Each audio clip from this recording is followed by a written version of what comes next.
లో నిలబడ్డారు. అక్కడ అజర్యా, అనన్య, మిషాయేలు, దానియేలు ఉన్నారు. ఈ నలుగురు రాజుని సహితం ఏం చేశారు? దేవునిలోకి నడిపించారు. యూదులు ఎంతో మంది ఉన్నారు. ఎవరి వైపు చూశారు? వీళ్ళు దేవుని వైపు చూశారు. నిజమైన ప్రవక్త ఇర్మియా వైపు. ఈ రోజు నువ్వు నిజమైన దైవజనుడి వైపు చూడాలి. నిన్ను ఎవరికి అప్పగించడా దైవజనుడి వైపు చూడాలి. ఎవరు వస్తే ఓ అవివేకులైన గలతీయులారా, ఎవరు మిమ్మల్ని భ్రమ పెట్టారు? జాగ్రత్తగా వినాలి నా వాక్యం. ఇది నా సొంత మాట కాదు. సత్యాన్ని మీరు మర్చిపోయి మీ ఇష్టానుసారంగా అసత్యములో నడిపించబడితే ఎలాగ జీవిస్తారు? ఎలాగనుకుంటాం? స్తోత్రం చెప్పండి. అంటే అని అడిగినారు. ఈ చెట్టు ఫలము తింటే చచ్చిపోతారన్నారు.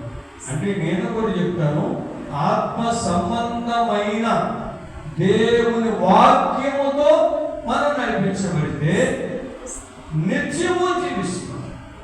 కానీ దేవుని ఆత్మ లేనటువంటి వారు, ఆత్మ పొందలేని వారు, ఆత్మ కార్యాలు చేయలేని వారు, దేవుని బిడ్డ దేవుడు ఒక్కడే అని నమ్మలేని వారు, దేవుని బిడ్డ దర్శన వరమ లేని వారు, ప్రవచనాన్ని నమ్మలేని వారు, భాషలో నమ్మలేని వారు, దేవుని అగ్ని అభిషేకం పొందలేని వారు ఎంతో మంది ఉంటారు. వాళ్ళ వైపు తిరిగితే ఏమైపోతుందో తెలుసా? నీవు చల్లారిపోతావు. మా ఏమవుతావు? చెప్పాలి గట్టిగా. నా మాట మీ మాట. ఓ అవివేకులైన గలతీయులారా, మిమ్మల్ని ఎవడు భ్రమ పెట్టేమో ఉంది కదా. దానికి నేను ఇంకేమన్నానంటే, ఇది ఈ తోట చెత్త ఫలములో మిమ్మల్ని ఎవడైనా తినొద్దన్నాడని సాతాను అడిగింది. దాన్ని ఏమన్నా? అక్కడ ఇందాక మనం ఏం చదువుకుంటారుగా తినన్నాడు. దాని పైన ఏం చదువుకున్నాం? ఈ తోటను మనం చేయడానికి ఆదాము అందులో పెట్టాడు. ఇప్పుడు సాతాను రానివచ్చా?